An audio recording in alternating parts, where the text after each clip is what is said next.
Salam sejahtera untuk kita semua dan salam budi luhur. Perkenalkan, nama saya Ignatius Daniel Prasetyo dengan nomor NIM 1831500085 dari Fakultas Ekonomi dan Bisnis Universitas Budi Luhur.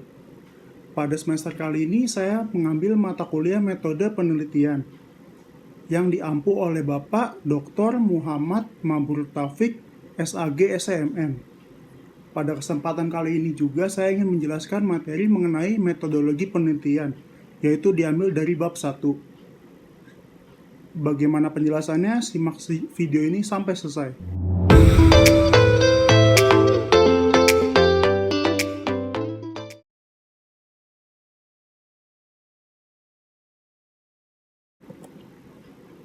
Metodologi penelitian, metode dan logi, yaitu cara atau jalan melakukan sesuatu dengan teratur atau sistematis, yaitu cara kerja untuk memahami objek yang menjadi sasaran ilmu yang bersangkutan. Yang ketiga itu prosedur yang digunakan ilmuwan dalam pencarian sistematika terhadap pengetahuan yang ada. Yang keempat, teknik-teknik dan prosedur pengamatan oleh ilmuwan untuk mengolah data, fakta-fakta sesuai dengan asas-asas ataupun aturan tertentu. Peranan metodologi penelitian menurut Suryono Sukanto, yaitu untuk menambah kemampuan para ilmuwan untuk mengadakan ataupun melaksanakan penelitian secara lebih lengkap. Yang kedua, memberi kemungkinan yang lebih besar untuk meneliti hal-hal yang belum dapat diketahui. Yang ketiga itu memberi kemungkinan yang lebih besar untuk melakukan penelitian interdisipliner. Yang keempat, memberikan pedoman untuk mengorganisasikan serta mengintegrasikan pengetahuan mengenai masyarakat. Logi itu ilmu tentang cara melakukan sesuatu dengan cara teratur. Metodologi penelitian artinya ilmu tentang cara untuk melakukan penelitian dengan teratur ataupun biasa disebut sistematis.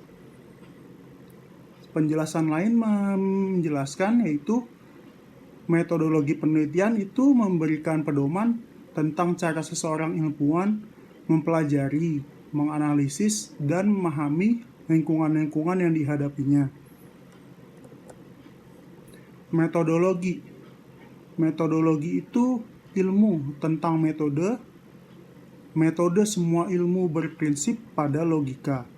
Logika ini pada dasarnya berlaku untuk umum ataupun universal. Metodologi itu semua ilmu termasuk hukum. Pada dasarnya itu sama. Yang berbeda ini adalah caranya atau metodenya. Metodologi itu membicarakannya apa? Membicarakan proses, langkah, tahap, serta prinsip-prinsip dasar. Metodologi penelitian.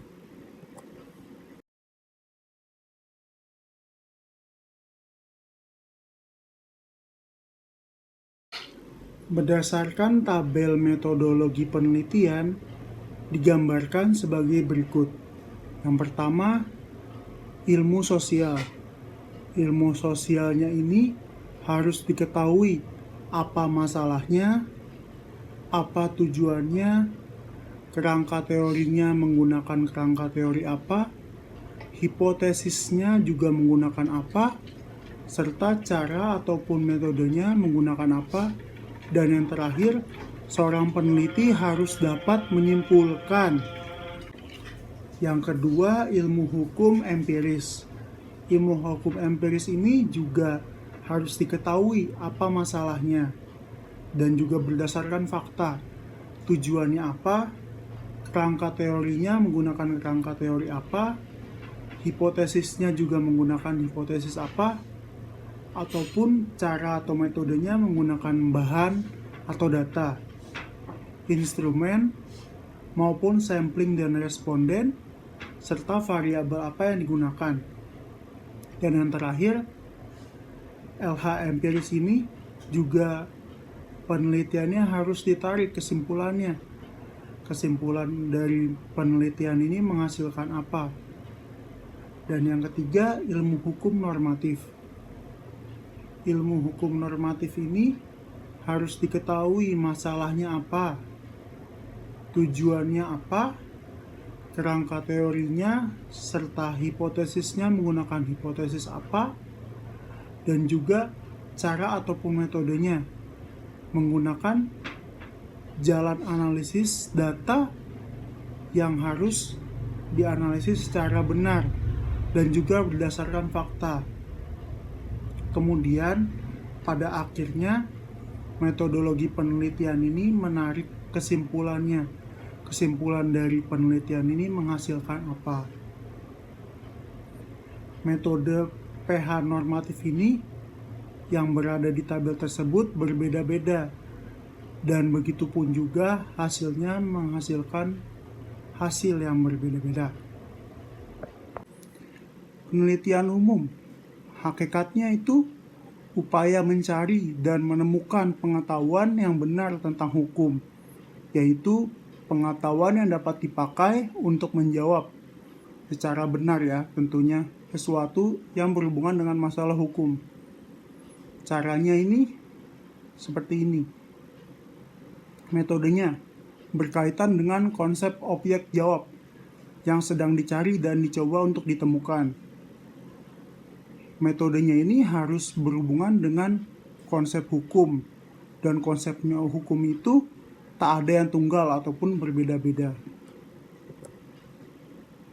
Metode penelitian umumnya meliputi langkah-langkah di bawah ini, yaitu metode perancangan penelitian, metode pengumpulan data, metode pengolahan data, metode analisis data. Metode perancangan penelitian. Metode ini menyangkut langkah-langkah apa saja yang perlu diperhatikan untuk mempersiapkan waktu, tantangan, ataupun rancangan penelitian sebagai langkah awal dalam kegiatan penelitian. Dari sini ditentukan penentuan jenis penelitian, penentuan lokasi penelitian, penentuan jenis data, maupun penentuan sumber data. Atau keempat ini disebut dengan desain penelitian. Yang kedua, metode pengumpulan data.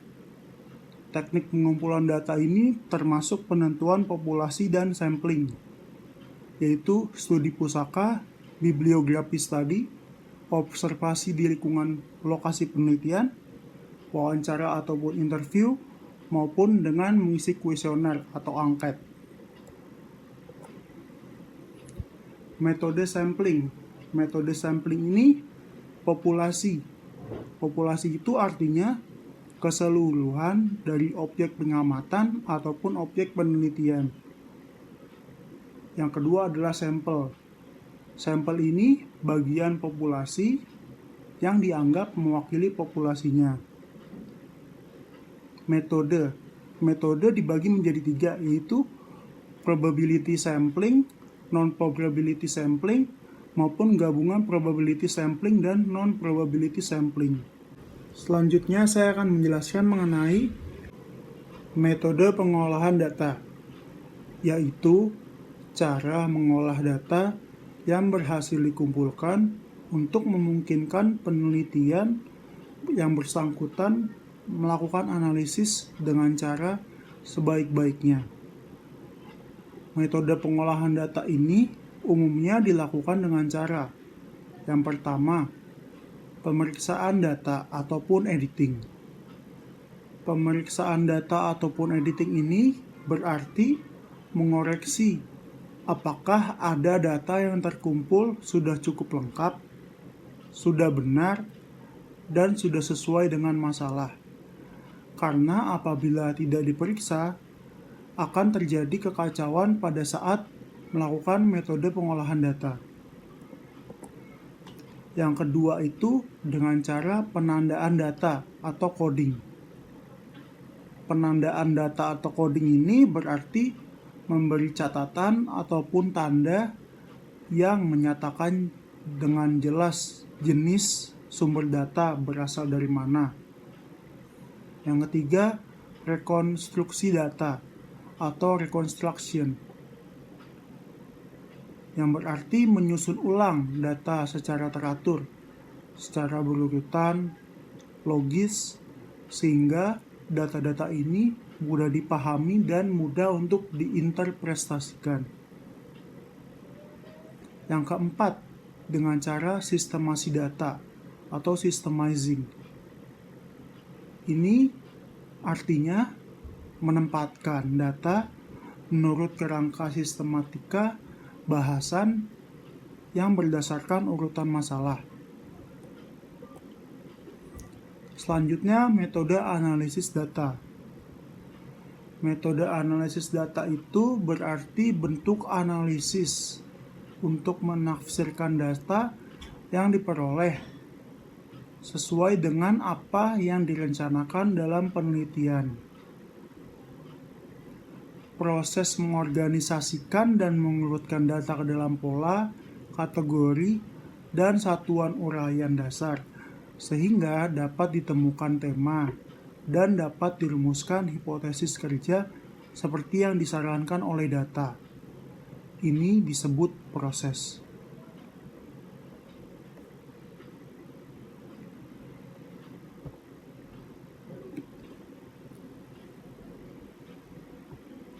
Karakteristik penelitian yang baik, yaitu yang pertama, seorang peneliti harus jujur dan objektif. Karena apabila dalam melakukan penelitian seorang peneliti tidak jujur, tidak akan ada hasil yang bisa didapatkan dari penelitian tersebut. Yang kedua, peneliti ini harus kompeten. Yang ketiga, peneliti ini harus faktual. Dia harus meneliti berdasarkan fakta dan juga tidak bisa mengada-ngada. Yang keempat, seorang peneliti harus terbuka. Karakteristik penelitian yang baik. Penelitian itu harus berkisar di sekeliling masalah yang ingin dipecahkan. Penelitian sedikit-dikitnya harus mengandung unsur originalitas. Penelitian harus didasarkan pada pandangan ingin tahu atau rasa ingin tahu. Yang keempat, penelitian harus dilakukan dengan pandangan terbuka. Yang kelima, penelitian harus berdasarkan pada asumsi bahwa suatu fenomena mempunyai hukum dan pengaturan. Yang keenam, penelitian berkehendak untuk melakukan atau menemukan generalisasi atau dalil.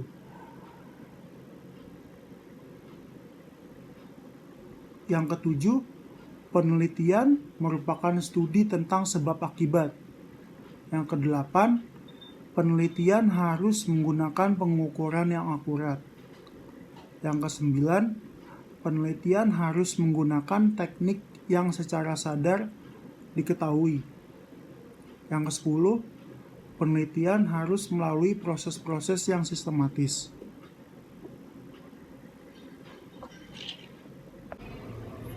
Kesimpulan yang dapat diambil dari penjelasan materi pada bab 1 mengenai definisi dan pengertian metodologi penelitian ialah penelitian harus dilakukan dengan melalui beberapa langkah-langkah, di antaranya metode perancangan penelitian, metode pengumpulan data, metode pengolahan data, serta metode analisis data. Dan pada akhirnya, penelitian ini dapat menghasilkan sesuatu yang bermanfaat. Demikian penjelasan dari saya mengenai definisi dan pengertian metodologi penelitian. Semoga bermanfaat dan salam budi luhur.